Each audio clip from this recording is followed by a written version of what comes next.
Hey everyone, and welcome back to Gender Decoded, the podcast where we dive into the hidden patterns, the tough conversations, and the surprising facts behind how gender shapes our world. I'm your host, and today's topic is heavy, but it's one we need to talk about. It's about suicide, and more specifically, the global gender gap in suicide rates. So take a deep breath, get comfortable, and let's explore this together. Today, we're digging into something both tragic and revealing. Why men across almost every country on Earth die by suicide at significantly higher rates than women. We're going to look at the global data, understand where this gap comes from, and try to make sense of how deeply social, cultural, and even economic factors shape these outcomes. This isn't just a story about numbers, it's a story about silence, stigma, pressure, and pain. And most importantly, it's about what we can learn to help change things.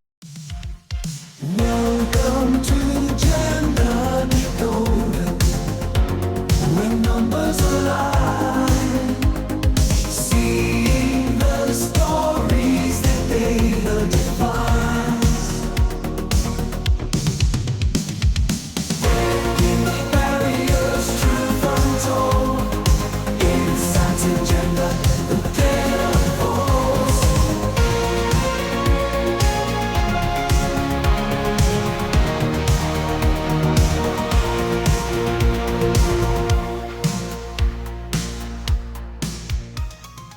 Let's start with some background. Suicide is one of the leading causes of death globally.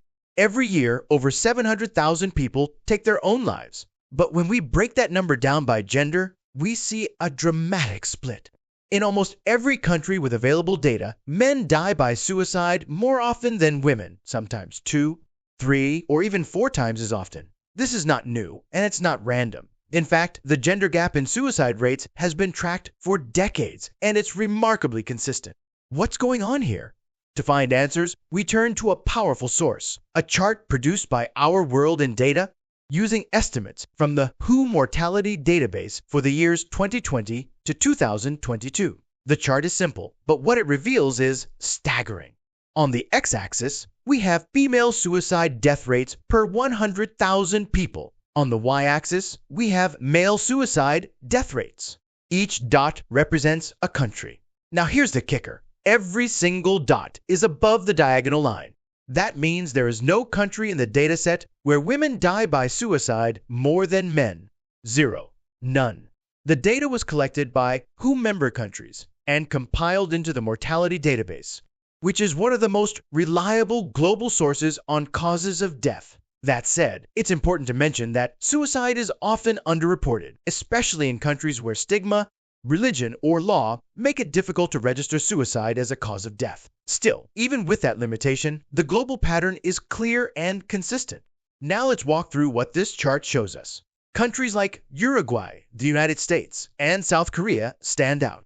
In Uruguay, for instance, male suicide rates are almost 30 per 100,000, and female rates are under 10. In the US, men are 4 times more likely to die by suicide than women. And in South Korea, both male and female rates are high, but men still die twice as often. Meanwhile, you see a dense cluster of countries near the origin, many low and middle-income countries, where both male and female suicide rates are lower, but the gender gap still exists. Not a single country sits on the other side of that line, where female suicides outnumber male ones. So what's going on? Let's talk about some reasons. One of the biggest factors is method. Men tend to use more lethal means, firearms, hanging, or pesticides, which are far more likely to result in death. In contrast, women often choose methods that allow for greater chance of survival or intervention. Then there's social norms. In many societies, men are discouraged from seeking help. Vulnerability is often viewed as weakness. Therapy, talking about emotions, not always welcomed. This pressure to be stoic, to be self-reliant, it's killing men. Add to that economic and relationship stress, job loss, divorce, loneliness. These hit hard. In fact, studies show that men are more likely to die by suicide following a breakup or job loss compared to women. And here's something even more striking. In the past, China used to have one of the few gender reversals. Rural women, especially young ones, had the highest suicide rates due to access to toxic pesticides. But with modernization and reduced access to those substances, that reversed. Now, men in China die by suicide more often than women too. That tells us this is not just biology, it's about environment and society.